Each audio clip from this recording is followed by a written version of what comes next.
mas não se dão por quê. Existe um porquê. O que foi que levou a um povo, a uma nação, o povo de Israel, não se dá bem com o povo de Samaria? Aconteceu alguma coisa para chegar a este fim. E nós vamos entender nessa noite o que seria. Em primeiro lugar, o que eu quero falar para você é isso. O Evangelho de Jesus Cristo, ele não é para colocar homens em pedestais, ele não é para colocar homens com roupa de linho fino nos lugares mais altos, dos santos lugares. Ele é para quebrar barreiras estabelecidas. Nesse dia, Jesus ele quebrou uma barreira sociocultural. Além dele refazer uma amizade que nunca existiu de um povo para com outro povo, ele ainda mostrou que uma mulher que era uma prostituta, uma mulher que aos olhos da sociedade não valia nada, para Jesus valia e vale muita coisa. Então ele quebrou duas barreiras com uma cajadada só naquele momento ali. Por que eles não se davam bem? O que foi que aconteceu? Isso se deu desde os tempos do rei Oséias, que foi o último rei em Israel. Ele foi o último na linha de sucessão. Depois dele não teve nenhum outro rei. Aí já começou a ser uma outra nomenclatura, o que hoje, nos dias de hoje, nós conhecemos como deputados, governadores e presidentes. O último rei de Israel foi Oséias. Então, chegou um dado momento que Oséias ele conspirou contra o povo de Samaria. De que forma? Israel ela foi sitiada, ela foi invadida e começaram a morar dentro de Israel pessoas estrangeiras. Naquela época era muito comum as pessoas tomarem uma cidade, expulsarem todo mundo que morava lá e ficar morando como se fosse deles.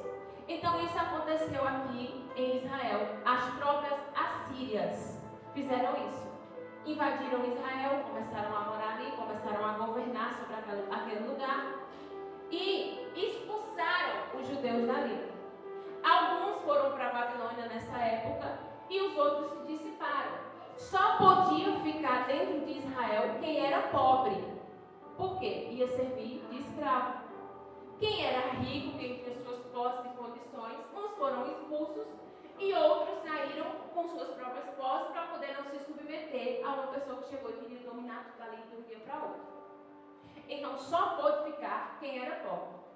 Chegou um dado momento que só com esses povos pobres e com os estrangeiros que estavam agora habitando dentro de Israel, as pessoas naturalmente começaram a namorar, se conhecer e coabitar. E aí foi nascendo novas pessoas. Dessa junção de israelitas com estrangeiros, nasceu um povo, nasceu uma raça. Que raça é essa? Os samaritanos. Então, os samaritanos eram pessoas que eram metade judeus e metade estrangeiros.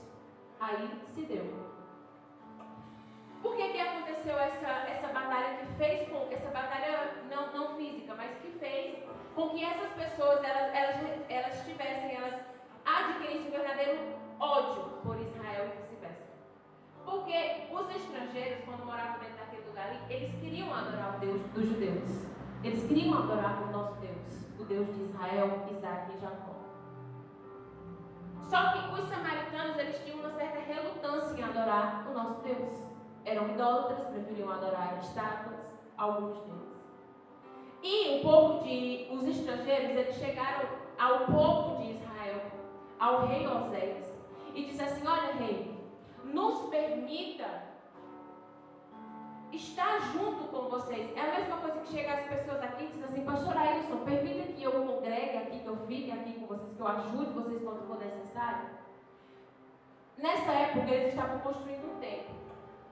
E essas pessoas que eram estrangeiras, elas chegaram para o rei Oséias e disseram assim: rei, deixa a gente construir o templo com vocês, nós queremos ajudar.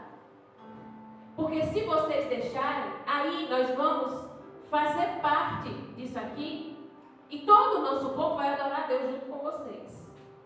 Aqui era uma oportunidade muito grande de que o povo de Deus ele ganhasse número e crescesse. Mas o que foi que Oséias fez?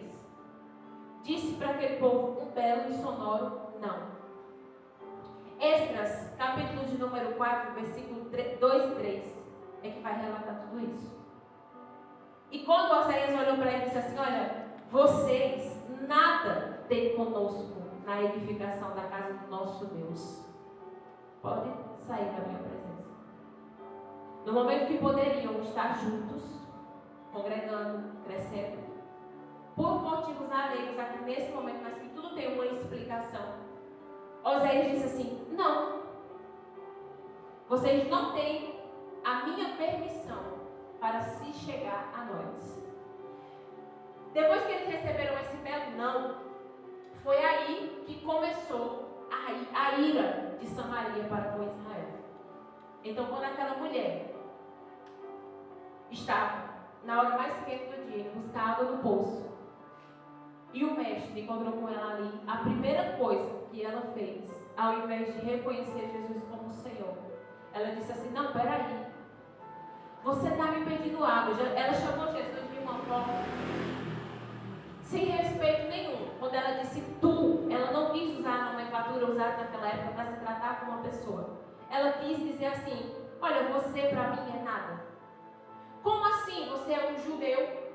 Porque eles detestavam os judeus. E agora você entendeu por quê. Porque no momento que eles queriam se aliançar, não foi deixado, não foi permitido. E quando Jesus chegou, pelas vestes e o modo de falar e de andar como peregrino, ela logo identificou que era um judeu. Mas como assim? Se a pastora acabou de dizer que naquela cidade, naquele lugar, não passava nenhum judeu, porque eles preferiam pegar o caminho mais distante do que passar por dentro de Samaria, porque eles tinham ódio dos samaritanos. Por isso mesmo, que não passava ninguém que era judeu. Quando ela viu um, ela identificou logo. Ela disse: um judeu. Eu imagino ela chegando no poço, fingindo que não estava com Jesus ali sentada. Não gosto, não me dou bem, vou fingir que não estou bem. Mas as intenções do mestre para com aquela mulher eram as melhores possíveis. Ela chegou, a Bíblia vai dizer que em nenhum momento ela cumprimentou.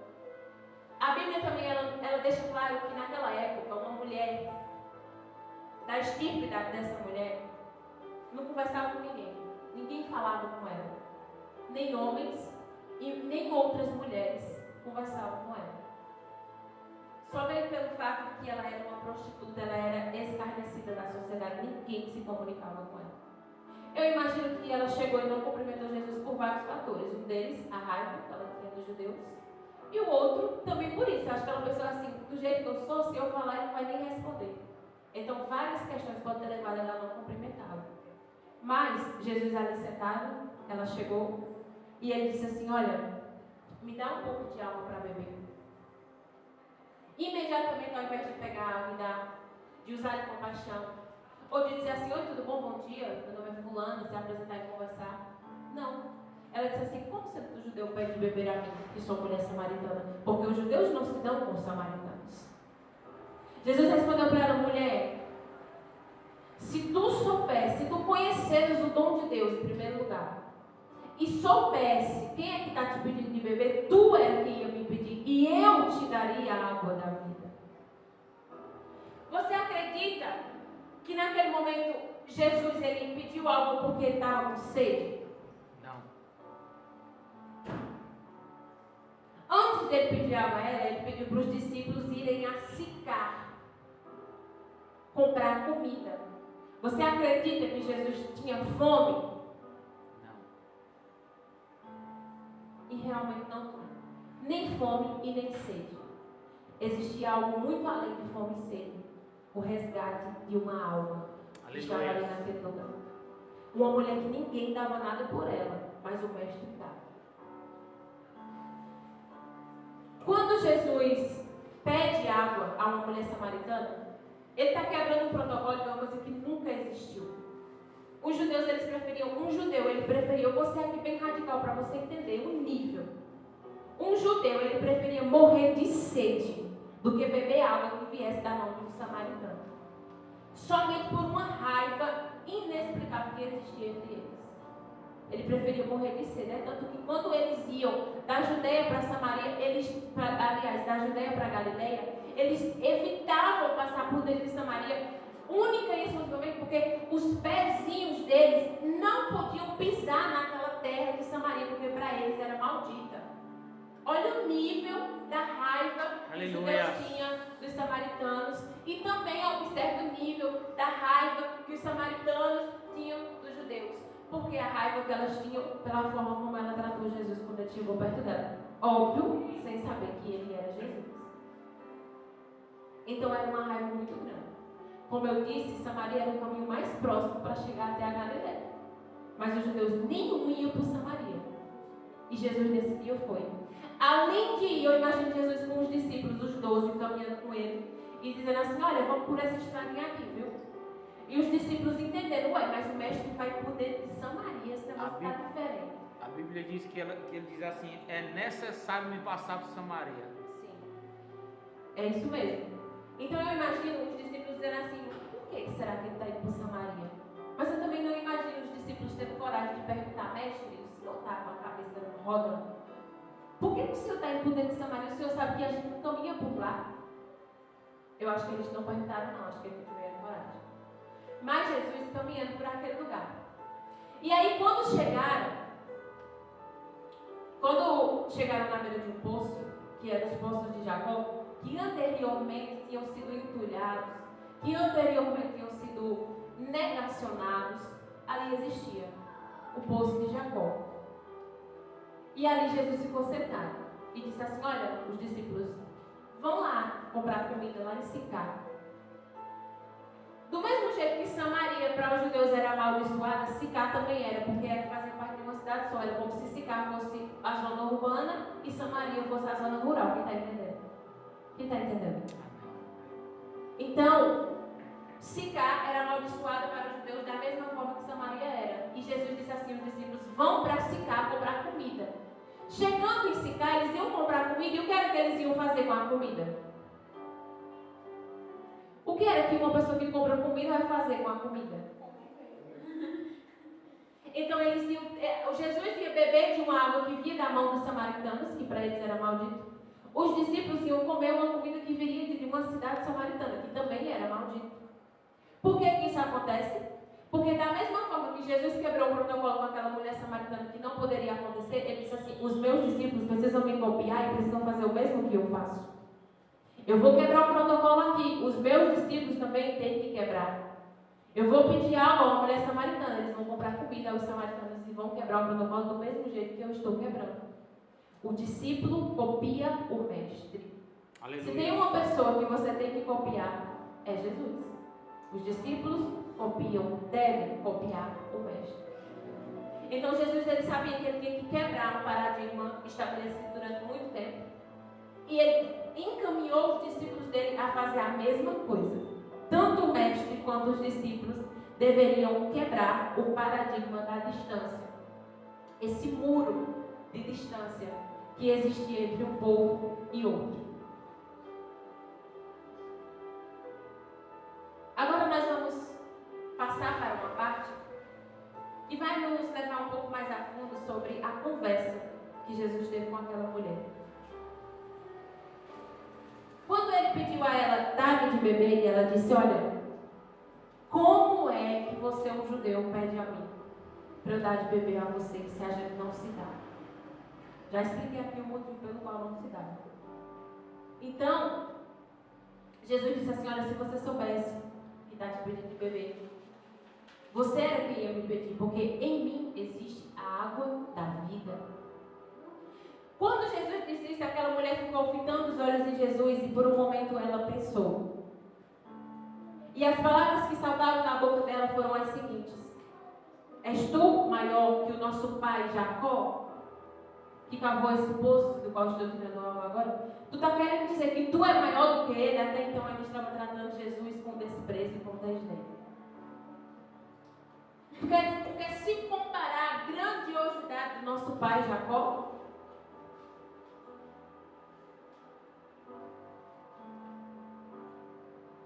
Versículo de número 1.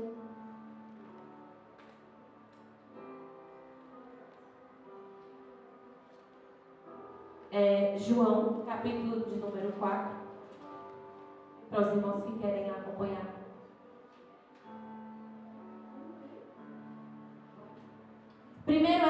João capítulo 4, versículo de número 11.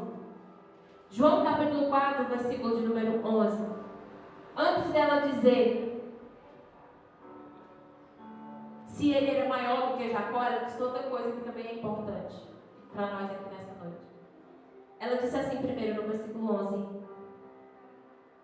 Senhor, tu não tens com que tirar, e o poço é fundo. Onde, pois, tens a água viva? Aqui já mudou um pouquinho a forma de tratar Jesus. Estava tratando ele com desdém até então, mas aqui já chamou ele de Senhor. Quando Jesus ele chega, quando o Espírito Santo ele chega, quem convence é ele. Esse maneiro. Você de pregar o Evangelho e de que aquela pessoa vai respeitar aquilo que você está dizendo, não depende de você, depende do Espírito Santo. Então, aqui o negócio, a atmosfera já começou a mudar. Ela disse assim: Senhor, já foi um respeito a mais. Mas tu não consegue tirar. O poço é fundo. Eu acho que ela disse assim: não, entenda. Você é que está me pedindo aqui a água. Eu ainda tenho um balde com a corda para lançar lá dentro e puxar. Você não tem. Como assim você está me oferecendo uma água? Que água é essa que você está me oferecendo? Aqui, Jesus encontra a deixa para estender a pregação, para salvar aquela alma. Em todo tempo, Jesus falava de uma água que você pode ver, que você pode beber e que pode matar a sua sede. Mas o que ele estava querendo falar, na verdade, era dele o tempo inteiro. Só que aquela mulher, ela demorou a compreender isso, um certo período de tempo. No versículo 12, aí ela diz: És tu maior do que Jacó, o nosso pai, que nos deu o poço, bebendo ele próprio dele, e também dos seus filhos, e também dos seus animais?